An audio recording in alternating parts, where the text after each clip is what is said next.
प्यारे साथियों, स्वागत है आप सभी का फैक्ट एक्स के एक नए वीडियो में। और जैसा कि आप सभी साथियों को मालूम है कि स्कॉलरशिप का फॉर्म फिलअप करने के बाद से आपको निरंतर अपना स्टेटस चेक करना होता है कि आपका फॉर्म वेरीफाइड हुआ है या फिर आपका फॉर्म रिजेक्ट हो गया है। तो घर बैठे मोबाइल फोन से कैसे आपको अपना स्टेटस चेक करना होता है, सारी जानकारी आपको इस वीडियो के माध्यम से मिलने वाली है। वीडियो को ध्यान से देखेंगे, सारी चीजों को समझेंगे। अगर आप चैनल पे पहली बार विजिट किए हैं तो स्कॉलरशिप के अपडेट्स के लिए चैनल को सब्सक्राइब करके बेल आइकन को प्रेस करके ऑल पे क्लिक कर लेंगे और टेलीग्राम चैनल को ज्वाइन कर लेंगे। चलिए सबसे पहले प्रोसेस को देखते हैं, फिर फॉर्म के बारे में बात करेंगे। सबसे पहला काम, आपको गूगल में जाना है। गूगल में जाकर के आपको यूपी स्कॉलरशिप सर्च करना है। सबसे ऊपर आपको यूपी स्कॉलरशिप की ऑफिशियल वेबसाइट देखने को मिल जाएगी। इसी वाले ऑप्शन पे क्या कर देना है, आपको क्लिक कर देना है। जैसे ही आप यूपी स्कॉलरशिप के ऑफिशियल वेबसाइट पे जाएंगे तो आपके सामने कुछ इस प्रकार का इंटरफेस ओपन होकर के आएगा। इसी में आपको नीचे की ओर स्लाइड करके आना है। यहाँ पे देखिए एक स्टूडेंट्स का ऑप्शन आपको देखने को मिल जाएगा। इसी स्टूडेंट्स वाले ऑप्शन पे क्या करना है, आपको क्लिक करना है। जैसे इस पे क्लिक करेंगे, 3 ऑप्शन आपको देखने को मिलेंगे, तो इन दोनों में से आपको किसी एक पे क्लिक करना होता है। अगर आपने किसी कोर्स में, किसी क्लास में पहली बार स्कॉलरशिप का फॉर्म फिलअप किया है तो लॉगिन फ्रेश वाले ऑप्शन पे क्लिक करना है। अगर आपने दूसरी बार या फिर तीसरी बार उसी फॉर्म को रिन्यूअल किया है तो आपको रिन्यूअल लॉगिन वाले ऑप्शन पे क्लिक करना है, अर्थात लॉगिन रिन्यूअल वाले ऑप्शन पे क्लिक करना है। फ्रेश की बात करें, जैसे आप कक्षा 9 के स्टूडेंट्स हो गए, कक्षा 11 के स्टूडेंट्स हो गए, या फिर कह लीजिए कि यूजी, पीजी और डिप्लोमा के कोई कोर्स वगैरह करते हैं और फर्स्ट ईयर के स्टूडेंट से पहली बार आपने स्कॉलरशिप का फॉर्म फिलअप किया हुआ है तो आपको लॉगिन फ्रेश करना है। अगर आपने 9 में स्कॉलरशिप का फॉर्म फिलअप किया हुआ था तो 10 में आपने रिन्यूअल किया होगा तो आपको रिन्यूअल लॉगिन पे क्लिक करना है। 11 में आपने फॉर्म फिलअप किया हुआ था तो 12 में आपने रिन्यूअल किया होगा तो रिन्यूअल लॉगिन पे क्लिक करना है। इसी प्रकार से किसी कोर्स के मान लीजिए कि फर्स्ट ईयर में आपने फॉर्म को फिलअप किया था, इस बार सेकंड ईयर या फिर फाइनल ईयर में है, तो आपको इस केस में रिन्यूअल लॉगिन पे क्लिक करना है, ठीक है? तो आपका जो भी होगा, जिस प्रकार से भी फॉर्म होगा, फ्रेश या फिर रिन्यूअल, उस पे थोड़ा-सा क्लिक करना है। उसके बाद से 4 ऑप्शन आपको देखने को मिलेंगे। तो सबसे पहला ऑप्शन दिख रहा होगा, ये कक्षा 9 और 10 के बच्चों के लिए है। दूसरा कक्षा 11 और 12 के बच्चों के लिए है। तीसरा आपके यूजी, पीजी और डिप्लोमा के बच्चों के लिए है, अर्थात अगर आप कोई कोर्स करते हैं, 9, 10, 11, 12 को छोड़ दीजिए, उससे ऊपर की जितनी भी पढ़ाई होती है, जितनी भी कोर्स होती है यूजी, पीजी और डिप्लोमा के, जैसे BA, BSc, MA, MSc, BCom, MCom, DElEd, ITI, polytechnic, BEd, nursing, BCA, MCA, LLB, जितने भी कोर्स हो गए 9, 10 और 11, 12 के ऊपर, उनके लिए तीसरा ऑप्शन है। और चौथा ऑप्शन भी पोस्ट मैट्रिक के बच्चों के लिए है, लेकिन अदर स्टेट वाले बच्चों के लिए है, ठीक है? तो आपका जो भी होगा उस हिसाब से आपको सिलेक्ट कर लेना है। जैसे मैं post matric other than inter के बच्चों का चेक कर रहा हूँ, तो मैं इनका सिलेक्ट कर लूँगा। आपका जो भी होगा उस हिसाब से आपको अपना सिलेक्ट कर लेना है।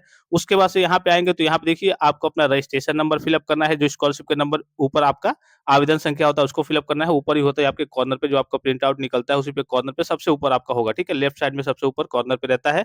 फिर आपको ओटीआर नंबर फिलअप करना होगा, वो आपके थोड़ा-सा राइट साइड में रहता है, वो सबसे ऊपर ये भी रहता है आपका। फिर आपको अपना पासवर्ड फिलअप करना है। अगर आपको पासवर्ड याद नहीं है तो यहाँ पे देखिए ऑप्शन देखने को मिल जाएगा, ओटीआर भी भूल गए हैं तो यहाँ पे क्लिक करके ओटीआर प्राप्त कर सकते हैं, पासवर्ड भूल गए हैं तो यहाँ पे क्लिक करके पासवर्ड प्राप्त कर सकते हैं। उसके बाद से ये जो कैप्चा दिख रहा होगा, इसको यहाँ पे फिलअप करके और सबमिट वाले ऑप्शन पे क्लिक करना है। चलिए सारी चीज़ों को फिलअप करके सबमिट पे क्लिक करके आगे की ओर प्रोसीड करके मैं आपको दिखाता हूँ। अब देखिए फाइनली सारी चीज़ों को फिलअप किया जा चुका है। यहाँ पे सबमिट वाले ऑप्शन पे आपको क्लिक कर देना है। जैसे इस पे क्लिक करेंगे आपका फॉर्म लॉगिन हो जाएगा। यहाँ पे आपको देखने को मिल जाएगा सत्र 2025-26 अर्थात इस बार का है। यहाँ पे 3 पैरेलल लाइन, 3 समांतर रेखाएँ आपको देखने को मिल रही होंगी। इसी वाले ऑप्शन पे क्या करना है, आपको क्लिक करना है। जैसे इस पे क्लिक करेंगे, इसी में आपको सबसे नीचे की ओर स्लाइड करके आना है। एक ऑप्शन आपको देखने को मिल जाएगा, क्या करना है, सबसे नीचे की ओर जैसे ही आप स्लाइड करके आएँगे, एक ऑप्शन आपको देखने को मिलेगा, चेक करंट स्टेटस, ठीक है? चेक करंट स्टेटस का ऑप्शन आपको देखने को मिलेगा। इसी वाले ऑप्शन पे क्या करना है, आपको क्लिक कर देना है। जैसे इस पे क्लिक करेंगे, इस बार का जो नया आपका स्टेटस है वो आपको देखने को मिल जाएगा। यहाँ पे आपको दिख रहा होगा प्रिंट डेट की बात करें तो जिस भी डेट में आप चेक करते हैं वो प्रिंट डेट आपको देखने को मिल जाएगा। आज डेट क्या है, 10/12/2025 अर्थात 10 दिसंबर 2025 की डेट में ये चेक किया जा रहा है। जिस भी डेट में आप चेक करेंगे वो प्रिंट डेट आपको देखने को मिल जाएगा। ऊपर आपके बेसिक से डिटेल्स रहेंगे तो इसमें आपको नहीं देखना होता है, आपको थोड़ा-सा नीचे की ओर स्लाइड करके आना है। यहाँ से आपको मास्टर डेटा से देखना होता है, तो मास्टर डेटा सभी का कंप्लीट हो गया है, ठीक है? ये आपका दिखा देगा कि आपका स्टेटस लॉक हो गया है, फीस क्लेम में दिखा देगा कब-कब, कहीं का आपका किस डेट में आपका लॉक किया गया था, ठीक है? तो इससे आपको ज़्यादा लेना-देना नहीं है, मेन आपका जो स्टेटस होता है वो यहाँ पे होता है, ठीक है? एप्लीकेशन फॉर्म स्टेटस अर्थात आपके फॉर्म की स्थिति क्या है? तो यहाँ पे देखेंगे सबसे पहला पॉइंट कि आपने ओटीआर कब किया था, आपने रजिस्ट्रेशन वगैरह कब किया था, ठीक है? फाइनल सबमिशन अर्थात अपने फॉर्म को आपने सबमिट कब किया था, ये आपको चीज़ें दिख रही होंगी।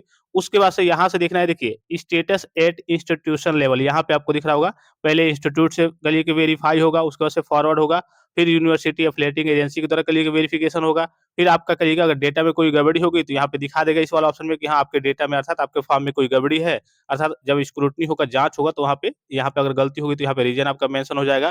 फिर अकाउंट वेरिफिकेशन होगा, फिर लास्ट में आपका इसका वेरिफिकेशन होता है, फिर आपका पैसा आता है तो यहाँ पे दिखा देता है। तो यहाँ पे अगर आप देखेंगे तो इनका फॉर्म जो है स्टेटस एट इंस्टीट्यूशन लेवल से क्या हो गया है, रिजेक्ट हो गया। अर्थात इनका फॉर्म कॉलेज द्वारा, कहिए कि कॉलेज के द्वारा ही, अभी आगे फॉरवर्ड ही नहीं किया गया है, कॉलेज के द्वारा ही रिजेक्ट कर दिया गया है। और किस डेट में रिजेक्ट किया गया है, 29/11/2025 डेट में। मैंने आपको बताया था कि आपको अपने स्तर से हर 10-15 दिन के अंतराल पे आपको अपना स्टेटस चेक करना होता है। बहुत सारे बच्चे फॉर्म को फिल अप करते हैं, छोड़ देते हैं कि आना होगा तो आएगा, तो लापरवाही के चलते के लिए कि उनका फॉर्म तो रिजेक्ट हो जाता है। हो सकता है कि आपको आगे चल के करेक्शन का ऑप्शन आपको आ जाए, मौका भी मिले, लेकिन अगर आपने देखा ही नहीं है, चेक नहीं किया है, तो आपके पास जानकारी होगी ही नहीं। तो इसीलिए मैं कहता हूँ कि हर 10-15 दिन के अंतराल पे आपको अपना स्टेटस निरंतर चेक करना होता है कि हाँ, हमारा फॉर्म कहाँ तक पहुँचा है, वेरिफाइड हुआ है या फिर नहीं, कहीं तो रिजेक्ट तो नहीं हो गया है। तो इनका रिजेक्ट हो गया है। अब रिजेक्ट का रीज़न यहाँ पे मेंशन तो नहीं हो रहा, अब यहाँ पे डिटेल्स वगैरह शो नहीं किए गए हैं, क्योंकि कॉलेज के द्वारा फॉरवर्ड नहीं किया गया है, कॉलेज से ही रिजेक्ट कर दिया गया है। तो मेन रीज़न इनका ये हो सकता है कि कुछ जो मेन डिटेल्स है उसमें गलती हो गई होगी, या फिर ये हो सकता है कि इनका जो अटेंडेंस का परसेंटेज होगा वो क्या होगा, 75 से कम होगा, ठीक है? 74 होगा, अर्थात कहिए कि 73, 72, 70 ऐसा होगा, अर्थात 75 से कम होगा। इस केस में डायरेक्टली इनका फॉर्म कॉलेज के द्वारा ही रिजेक्ट कर दिया गया है, ठीक है?